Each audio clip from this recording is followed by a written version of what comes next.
এই যে দুর্নীতি লুণ্ঠনের মাধ্যমে সম্পদ হলো, এগুলি বাজেয়াপ্ত হলো না কেন? আমরা জনগণের সম্পদ ফিরিয়ে না নিতে পারি, তাহলে আর কিসের বিপ্লব হলো? এই যে দুর্নীতি লুণ্ঠনের মাধ্যমে সম্পদ হলো, এগুলি বাজেয়াপ্ত হলো না কেন?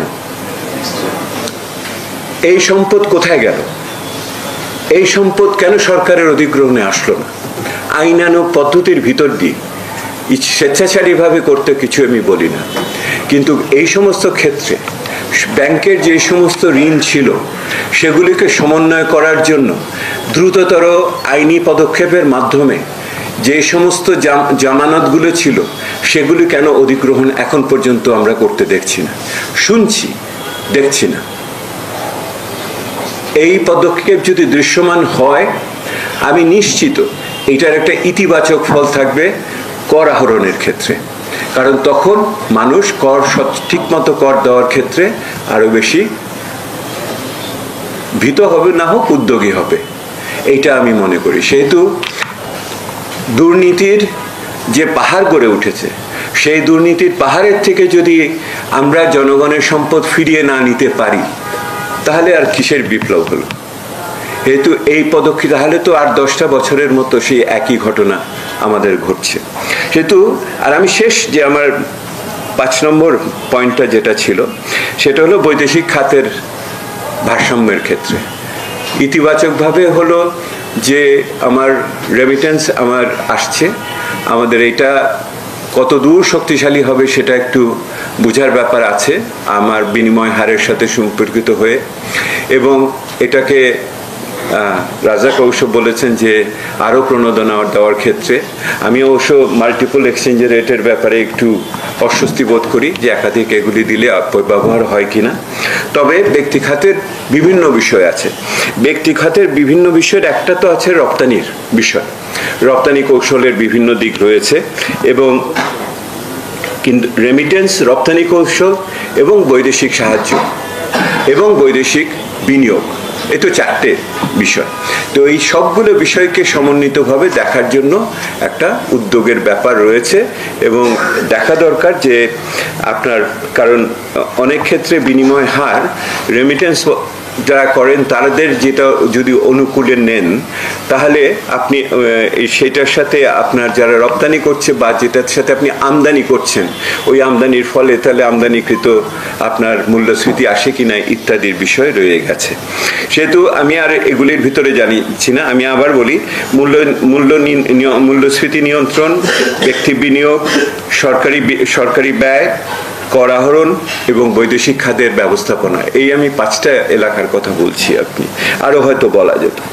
এখন আমি আরেকটা উদ্যোগের প্রয়োজন দেখি আর কি এই কাজ করতে গিয়ে এবং অন্যান্য কারণে, সেটা হলো যেহেতু এই সরকার ধারাবাহিকতার সরকার না, সেহেতু যে সমস্ত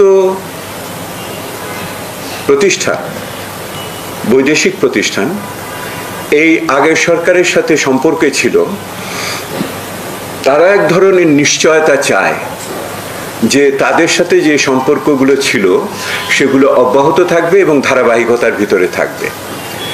এই উদ্বেগটা তাদের আছে, এই উদ্বেগটা তাদের এই কাজের মধ্যে দিয়েও আমি অনুভব করেছি। এই উদ্বেগটা তাদের আছে, যেমন হলো তারা অনেক বড় বড় কতগুলো প্রকল্পের ভিতরে ইতিমধ্যে অর্থায়ন করেছে। কোন প্রকল্প ভালো, কোন প্রকল্প মন্দ, এই আলোচনায় এই মুহূর্তে যাচ্ছি না, কিন্তু তারা বুঝতে চায় সেই প্রকল্পগুলো অব্যাহত থাকবে কিনা, ওগুলোকে শেষ হবে কিনা ঠিক মতো, এটা একটা যেমন তাদের বুঝের ব্যাপার আছে। তারা বুঝতে চায় বর্তমান সরকারের আগামী দিনের অর্থনৈতিক কৌশলের ক্ষেত্রে, দারিদ্র্য দূরীকরণের ক্ষেত্রে তারা কি পদক্ষেপের ভিতরে যাবে। তারা বুঝতে চায় যে বাংলাদেশের অভ্যন্তরীণ অর্থনীতি কিভাবে বৈশ্বিক অর্থনীতির সাথে যুক্ত থাকবে, বিশেষ করে যে সমস্ত পরিবর্তনশীল ভূকৌশলগত অবস্থান রয়েছে, মার্কিন নির্বাচন এবং আমাদের এই এলাকাতে যে বড় দুটি দেশ আছে তাদের সাথে আমাদের সম্পর্ক আমাদের অর্থনীতিকে কিভাবে প্রভাবিত করবে ইত্যাদি উদ্বেগ তাদের ভিতরে আছে, বা দুশ্চিন্তা বলেন বা চিন্তা বলেন, বা এইগুলি তাদের ভিতরে আছে। এই ক্ষেত্রে যেটা প্রয়োজন আমি মনে করি সেটা হলো যে ডিসেম্বরে হলে ভালো হতো, কিন্তু জানুয়ারি মাসে অবশ্যই উন্নয়ন সহযোগীদের সাথে একটি ডেভেলপমেন্ট ফোরাম করা উচিত। ডেভেলপমেন্ট ফোরাম আপনাদের মনে আছে, এর আগেও বিভিন্ন সময় হয়েছে, এসডিজিকে কেন্দ্র করে হয়েছে, এলডিসির গ্র্যাজুয়েশনকে কেন্দ্র করেও হতে পারে, কিন্তু খুবই দ্রুততার সাথে আগামী জানুয়ারি মাসে ছুটির থেকে বিদেশিরা ফিরলে পরে বৈদেশিক প্রথাগত সাহায্য গোষ্ঠী যারা আছেন তাদের সাথে, যারা বিদেশে যাদের কাছে আমরা বাজার সুবিধা চাই তাদের সাথে, যারা আমাদের সাথে এই মুহূর্তে কারিগরি প্রযুক্তিগত সহযোগিতার ভিতরে আছে, এবং সর্বোপরি যারা বিদেশি বিনিয়োগকারী এতদিন বাংলাদেশে বিনিয়োগ করতে চেয়েছে কিন্তু করতে পারেনি, তাদের ডেকে একত্রিতভাবে একটি আস্থা প্রবর্ধক এবং স্বস্তি প্রদায়ক এবং ভবিষ্যৎ সম্বন্ধে এক ধরনের নিশ্চয়তা দেয় এরকম নীতিমালা ভিত্তিক একটি আলোচনা খুবই গুরুত্বপূর্ণ। অর্থাৎ আমি এটার নাম যেটাকে প্রস্তাব করেছি সেটা হলো forum for inclusive and sustainable development. আগের সরকারের নাম ছিল ডেভেলপমেন্ট ফোরাম, ওই নামে তো আর করা যাবে না, এবং আরেকটু ভালো নাম দিতে হবে। তাহলে forum for inclusive and sustainable development, এবং যেখানে এসডিজিও আসবে, এলডিসি গ্র্যাজুয়েশনও আসবে, এবং আমাদের এতদিন আমরা যে সমস্ত উদ্যোগের কথা বলছি ওইগুলোও আসবে।